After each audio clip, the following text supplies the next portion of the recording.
أعوذ بالله السميع العليم من الشيطان الرجيم. بسم الله الرحمن الرحيم. الحمد لله رب العالمين، والصلاة والسلام على أكرم وأشرف المرسلين سيدنا ومولانا محمد وعلى آله المجاهدين وأصحابه المتقين.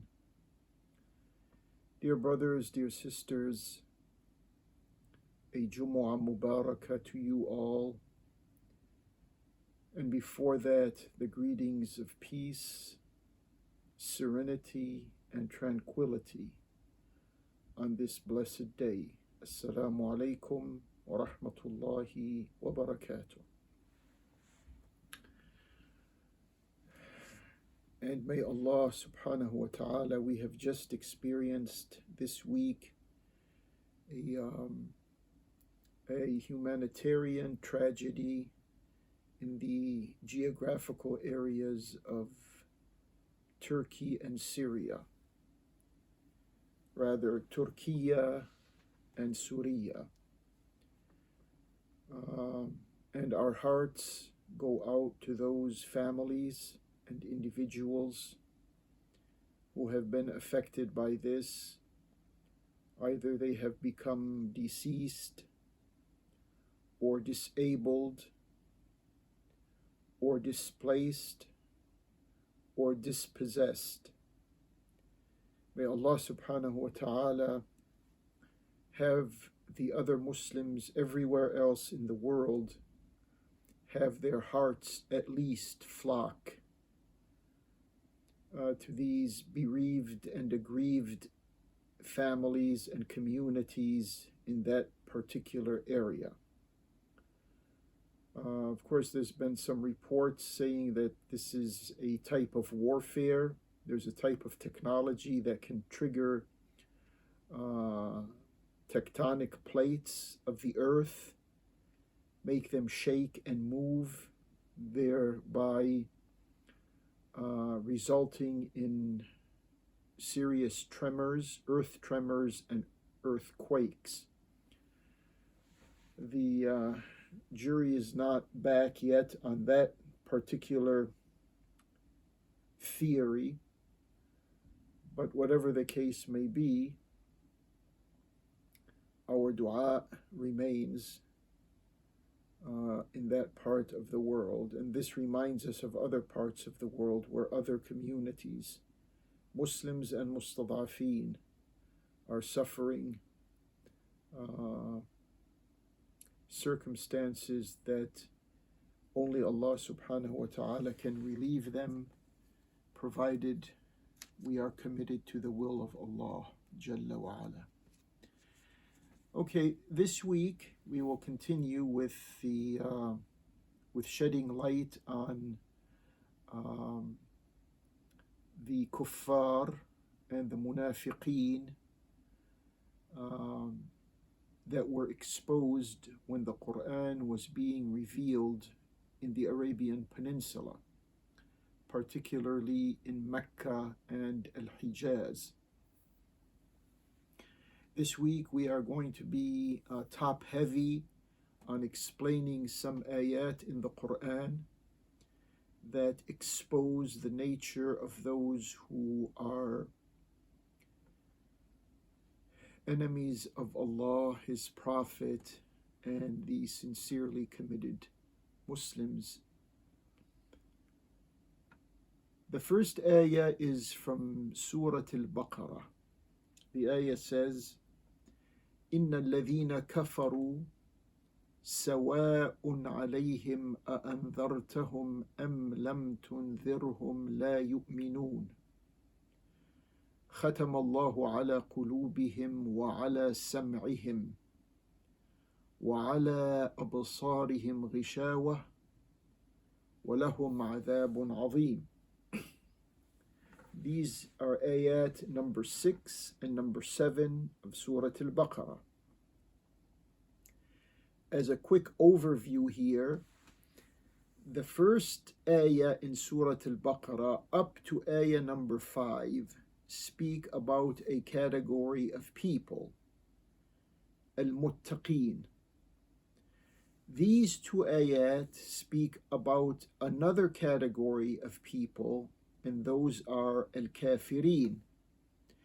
The following several ayat speak about a third classification of people in society, and those are al-munafiqeen.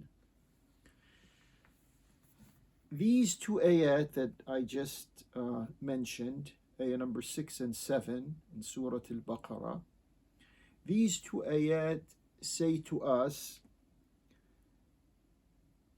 certainly those who are in denial, it is the same whether you warn them or whether you do not warn them, they still are not going to commit themselves to Allah. Allah has sealed their hearts and their listening capability.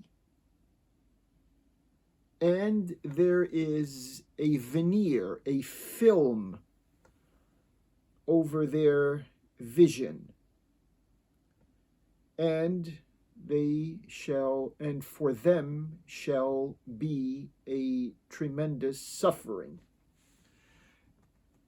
What concerns us here is these ayat were revealed speaking about real individuals in the society of Mecca,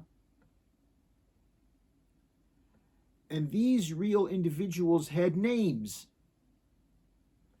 When we read these types of ayat, we just, at least my experience is with many of us, we just generalize and don't try to become more specific about who these individuals are who are in denial, who reject Allah and His prophets' message, guidance, and leadership. They reject Allah subhanahu. They reject His prophet. May Allah's peace and blessings be upon him. And they reject the revealed book from Allah,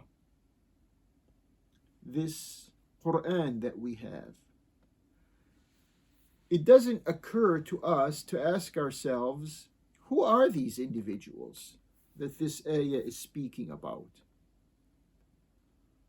And here is where we have to begin to work our minds and zero in on who these الَّذِينَ كَفَرُوا that the ayah is speaking about during the time of Allah's Prophet. If we can understand who they are, then we can begin to understand who they are today. The names change, but the character and the characteristics are still the same. There's another ayah in Surat Ibrahim, ayah number 29. أَلَمْ تَرَ إِلَى الَّذِينَ بَدَّلُوا نِعْمَةَ اللَّهِ كُفْرًا. Have you not considered those who have exchanged Allah's blessings to them, or who have substituted Allah's blessings to them with denial of Allah?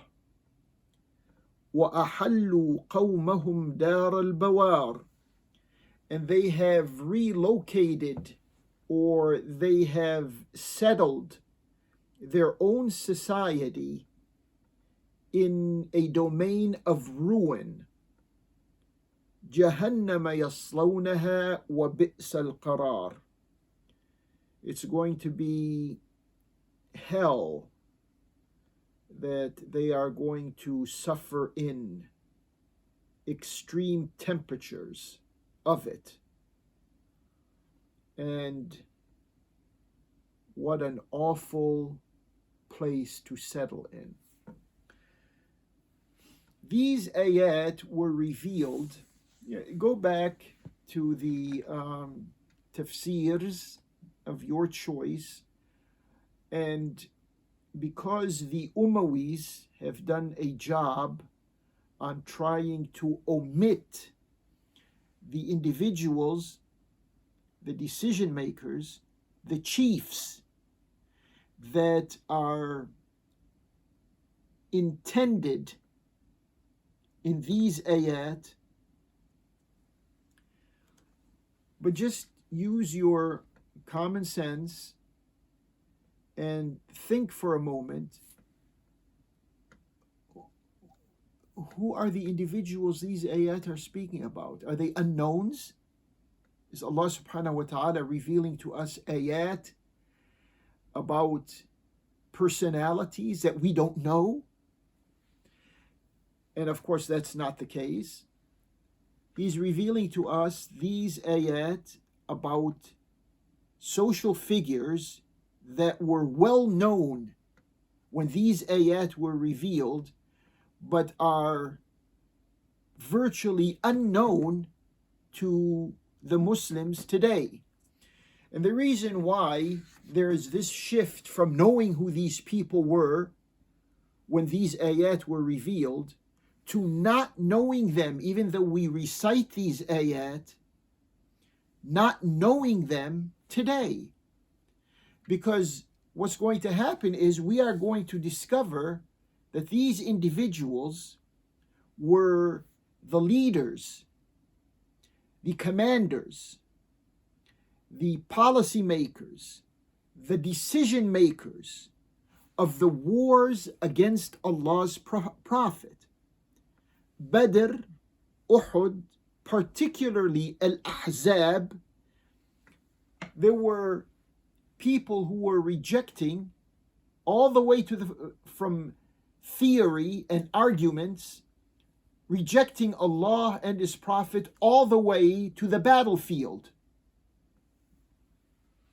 And one of the primary figures in that crowd is Abu Sufyan.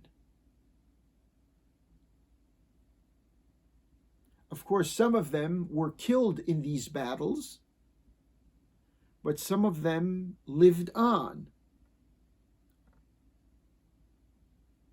The two who were fighting against the Prophet of Allah, financing the wars against the Prophet of Allah and those who were with the Prophet of Allah, and instigating other tribes and power centers against the Prophet of Allah and the committed Muslims with him. The ones that survived up until and after the liberation of Mecca, Ba'da Fathi Mecca, were two individuals, Abu Sufyan and Al-Hakam ibn Abil As.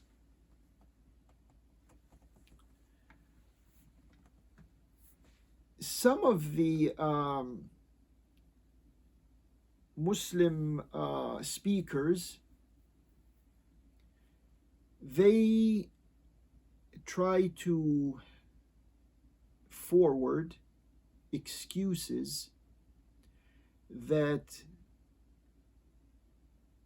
the reason why Abu Sufyan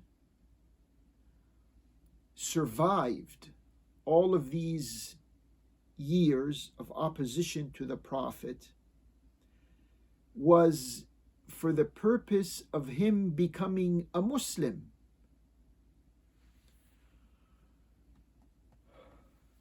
And when he became a Muslim and lived for a few years after that,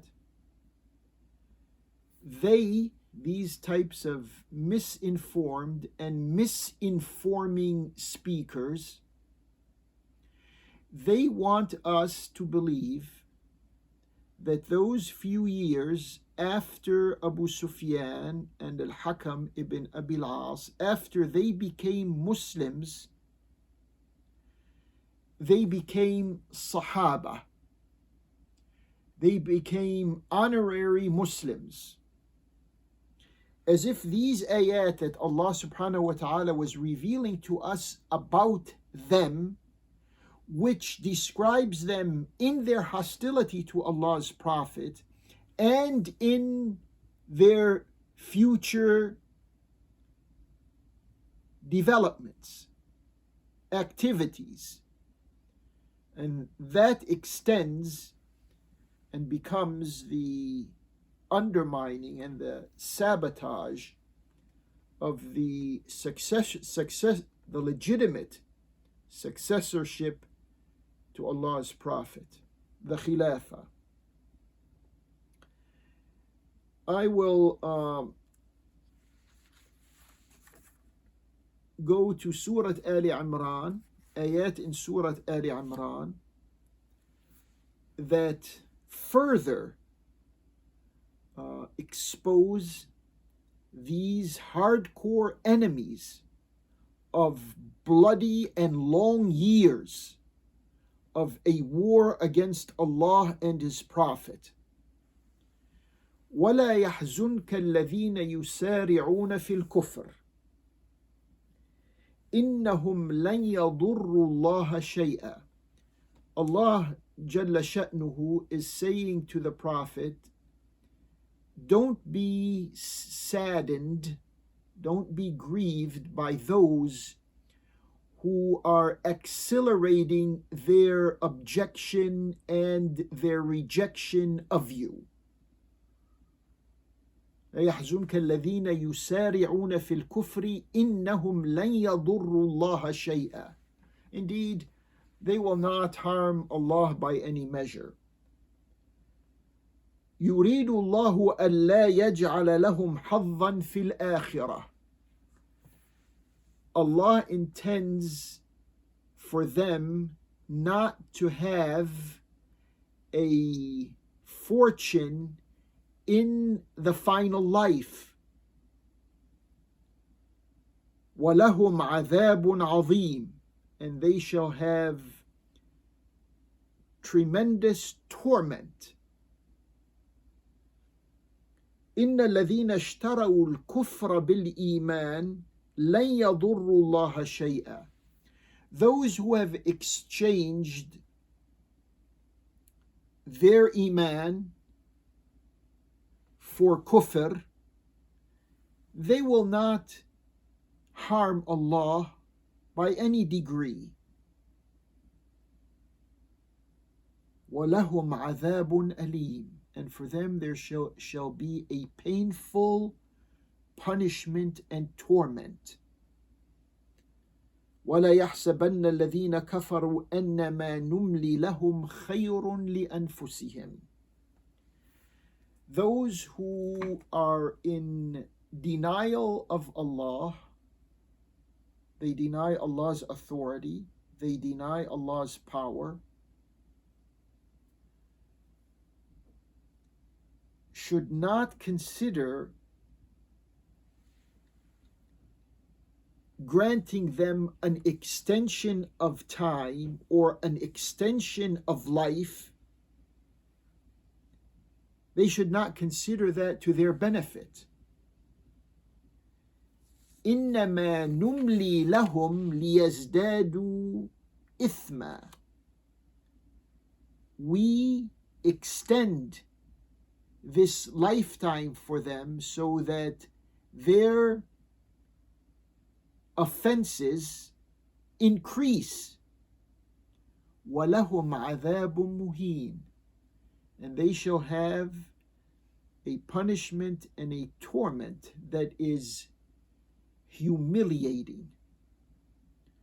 These are ayah 177 and 178 and I think 176 from Surat al-Imran, yes.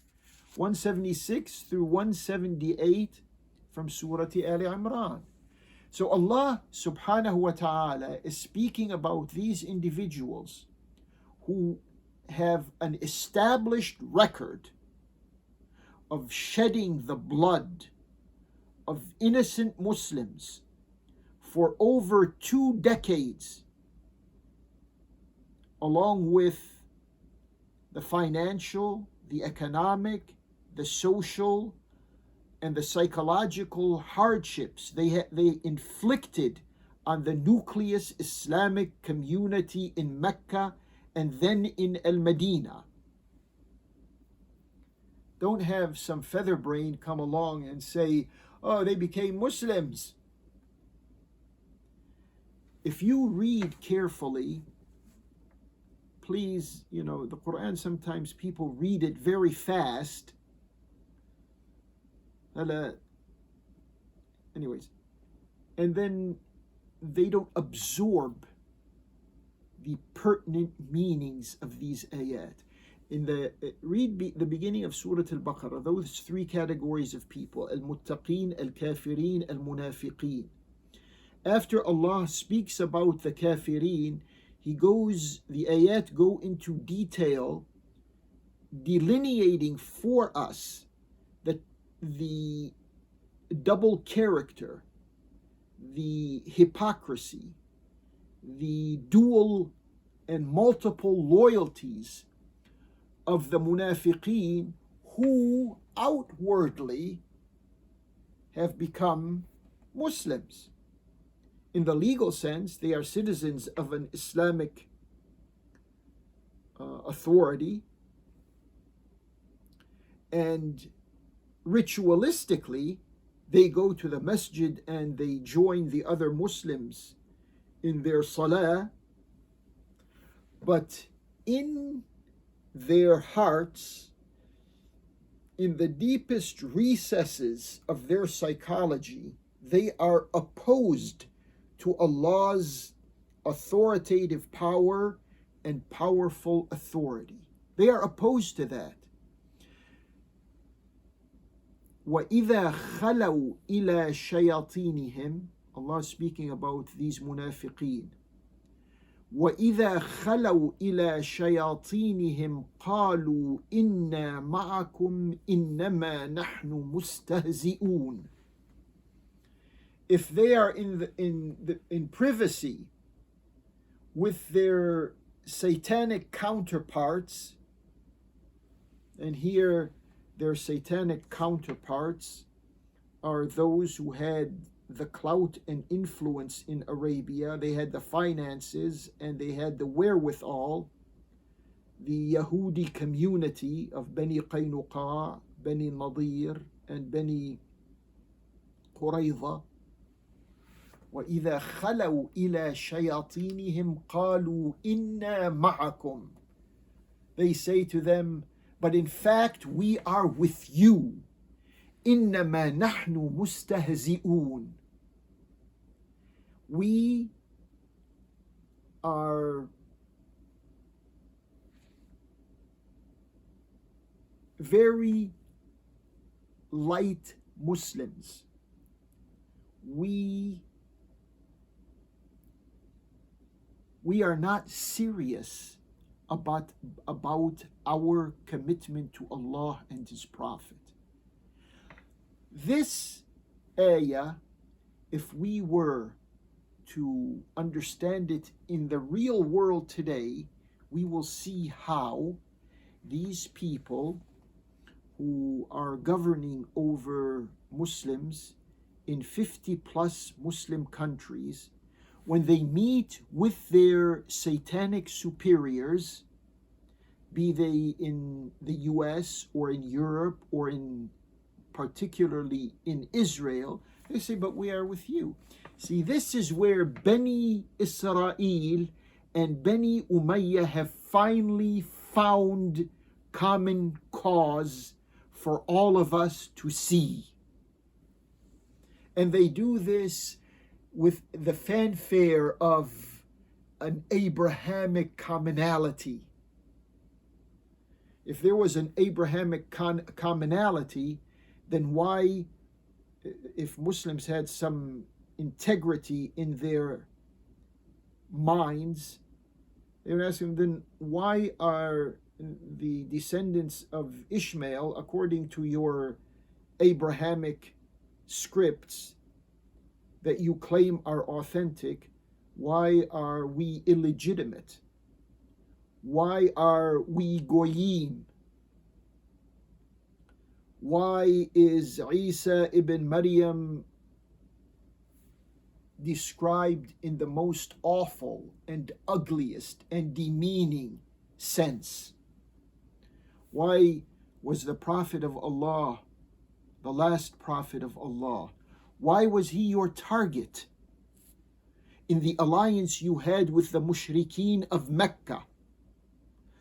In today's world, why are those who stand for Islamic reassertion and Islamic self-determination, why have they become your target? But this is what happens when Muslims cannot understand Allah's words in real time. These ayat that I just quoted from Surat Ali Imran 176 to 178 were revealed to highlight the characters of Abu Sufyan and those who were with him against the committed Muslims. In ayah number 12 in Surah Ali Imran, see, all of these are ayat. We're not here trying to rely on some historian's point of view of that first generation of Muslims and their enemies. This is Allah Jalla wa Ala speaking. In Surah Ali Imran, ayah number 12, قُلْ لِلَّذِينَ كَفَرُوا سَتُغْلَبُونَ وَتُحْشَرُونَ إِلَى جَهَنَّمْ وَبِئْسَ الْمِهَادِ. Declare to those who are actively opposed to you that you shall be defeated and you shall be reassembled in hell, and what an awful place to settle in.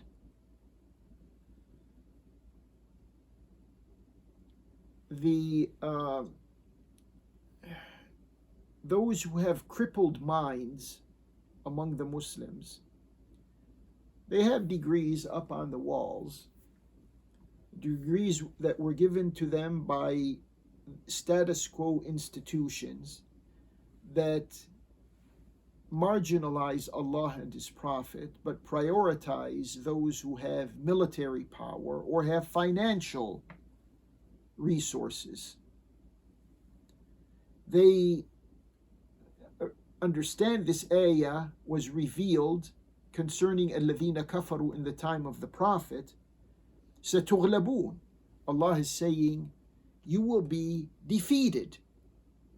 You head honchos of Quraysh and your forces are going to be defeated in this world. And they were defeated in the many military encounters they had with the committed Muslims. Okay, up until now we agree. But why don't you believe the ayah when it says, وَتُحْشَرُونَ إِلَى جَهَنَّمْ, and you shall be corralled into Jahannam? Why don't you believe that? Is the ayah half true and the other half is not true? Or you just don't want to think about the other half and drop it from the public mind and from public discourse? Another ayah in Surah Ali Imran, two ayat, 196 and 197. لا يغرنك تقلب الذين كفروا في البلاد. Don't be overtaken or don't be enchanted by the kafirs in the land. متاع قليل, a very short time of pleasure and leisure. متاع قليل ثم مأواهم جهنم. And then their resort shall be Jahannam. وبئس المهاد. And a terrible place to wind up. These ayat were revealed during the time when the swords of Quraysh were dripping with Muslim blood. Dripping with whose blood? We can just, leave that in the general sense, and then we don't get a very good and very strong feeling for it. But when we become more specific, whose blood was dripping from these swords? It was the blood of Hamza, the Prophet's uncle, Mus'ab, and the rest of those committed Muslims who gave their lives. May Allah subhanahu wa ta'ala guide us. These are ayat. We are not here trying to look at history through some sectarian books. This is our reference, this is our recourse, and this is our opportunity to understand today's world through the sacrifices and the struggles of those who preceded us, from the first generation up until now. And Allah subhanahu wa ta'ala knows best. وصلى الله على محمد وآل محمد والسلام عليكم ورحمة الله وبركاته.